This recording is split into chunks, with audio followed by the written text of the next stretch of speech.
A few months ago, when Rick Santorum was still in the running, the Pope is going to control the Treasury. Really? Really? He's too extreme in his beliefs. Once again, the media misses the actual story. If you'd like a side of religious extremists with your politics, no problem. Head to Charlotte. Extremists are going to be participating side by side with politicians from the Democratic National Convention in an event called Jumah at the DNC, a Muslim prayer conference. Okay, Muslims want to pray. I don't really care. Who's involved? How is it connected? Well, the DNC lists the assembly as an official function, and it's hosted by everybody's favorite, the Grand Imam Siraj Wahhaj. And you might remember him from some of his classic lines like, "If only Muslims were clever politically, they could take over the United States and replace its constitutional government with a caliphate."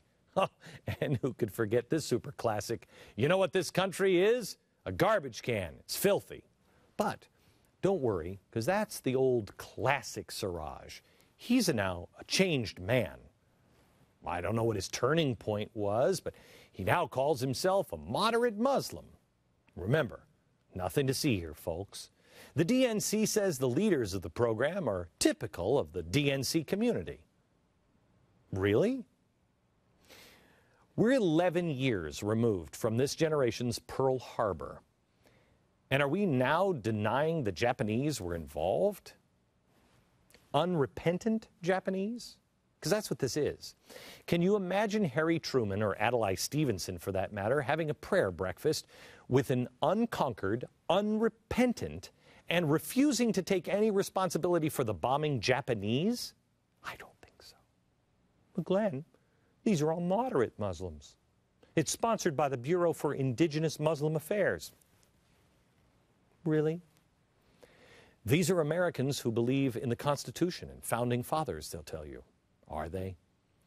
There is one person that I trust to have this discussion with on what's really going on. You can call him a hate monger, you can call him a bigot against Muslims, except he's a Muslim. He's also a former lieutenant commander in the U.S. Navy and a proud American. He's the author of A Battle for the Soul of Islam, an American Muslim patriot's fight to save his faith. This is a book that everyone, every American should read. He's also the president and founder of the American Islamic Forum for Democracy. I am proud to call him my friend, Dr. Zuhdi Jasser. Zuhdi, how are you, sir? Great, Glenn. It's great to be with you. Thanks for having me. All right, go ahead and start on your anti-Muslim rhetoric. Oh, boy, you know, I can't tell you how pro-Muslim. Go ahead. I can't tell you how pro-Muslim it is, Glenn, for Muslims to speak up against this prayer service, which is going to be a cover for a radical group. And I'm speaking from experience, Glenn. You know, I've been to Charlotte. I went out and did a town hall with Jibril Huff, who's running this, along with Siraj Wahhaj, and he brought out 200 of his fellow radicals, and they basically tried to tell the rest of us that they were the real Muslims and we didn't know what Islam or Muslims were because we were anti-Islamist, and tried to say that anybody that was against them was an Islamophobe. And what we have happening in Charlotte, Glenn, is no small issue, because you have an aligning of two issues. You have one radical group that's been controlling the Muslim community in Charlotte for decades, and then you have the DNC that's decided to have its convention there. So these guys said, oh, we can mainstream ourselves so much better and have a prayer service right on the Friday at which the convention is due to start and let everyone think that we are moderate Muslims. The DNC says, oh, let's check off the moderate Muslim box and say that they can have their prayers. They give them the space, the websites, etc. When pressured about it, they say, well, you know, they're not official, but basically we're giving them the space. Now, if the KKK or the Nazi Party decided to have a prayer service, I'm sure the DNC spokespeople would have something to say about it, and I know many Muslims in that area that would have nothing to do with Jibril Huff or Siraj Wahhaj. Okay, before we get into them, I have to tell you, you're one of the kindest people I've ever seen, because if you really think that the DNC is a hapless victim in this, I think you're sadly mistaken. They know exactly who they're dealing with. They're the ones bringing the Muslim Brotherhood into our system of government right now. Am I wrong? No, you're not wrong. Okay. If you look at who's been invited on the list to the iftar dinner at the White House, how closely knit people like Congressman Ellison, who I talk about at length in my book about his apologetics on Islamism. If you look at our policy in Egypt and how much we've been facilitating and funding the Brotherhood's ascendancy there, you'll find that, I don't disagree with you. I mean, this guy running this, 2 years ago, he had an organization called the Islamic Political Party of America. I myself, wearing my Navy uniform in 1995, saw Siraj Wahhaj at the Islamic Society of North America hold up the Quran and say that we as Muslims need to change the Constitution with this book from God because the document is written by men that runs this government. And I was chagrined, went to the microphone and told all 20,000 Muslims there that they need to leave this seditious meeting. And I talk about that in my book. And, when I see these guys leading a prayer at the DNC, I just look at what's happening to our country and remember what our founding fathers fought for against theocracy. And I hope Muslims especially can wake up and no longer let these radicals represent us as Americans. Okay. First of all, what is a Jumah prayer? It's the Arabic word for our Friday congregational prayers, and Okay. I think it's interesting that they chose to keep the Arabic term, but it's basically our Friday prayers. I knew you were going to say that you thought it was interesting, and I have no idea why you do. Why is that a tip-off?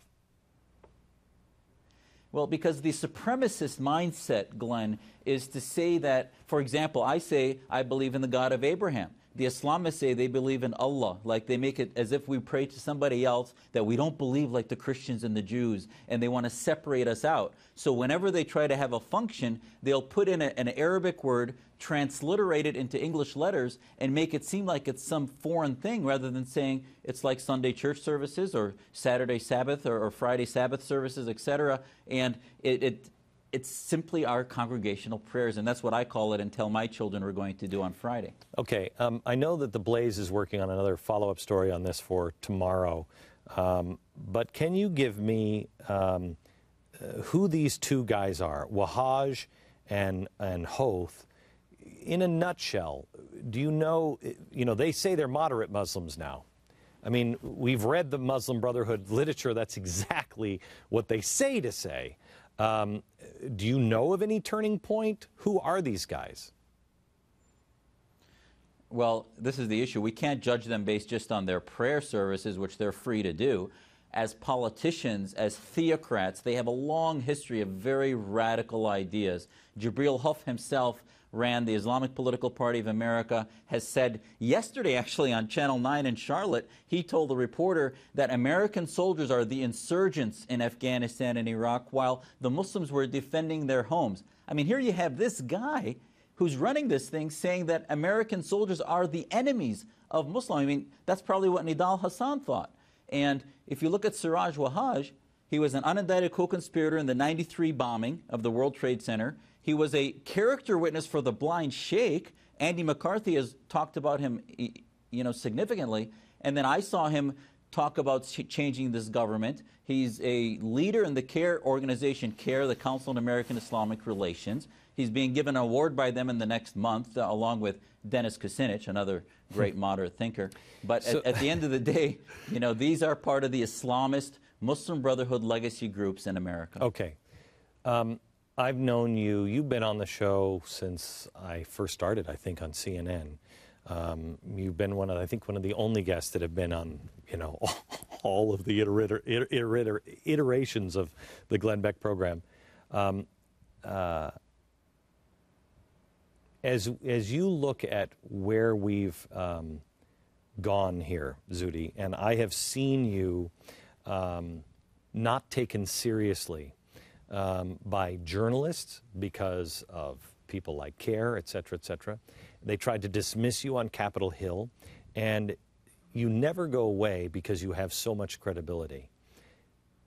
This is the number one, I don't have the chart in front of me, but it has been all day, the number one charting story on the Blaze all day.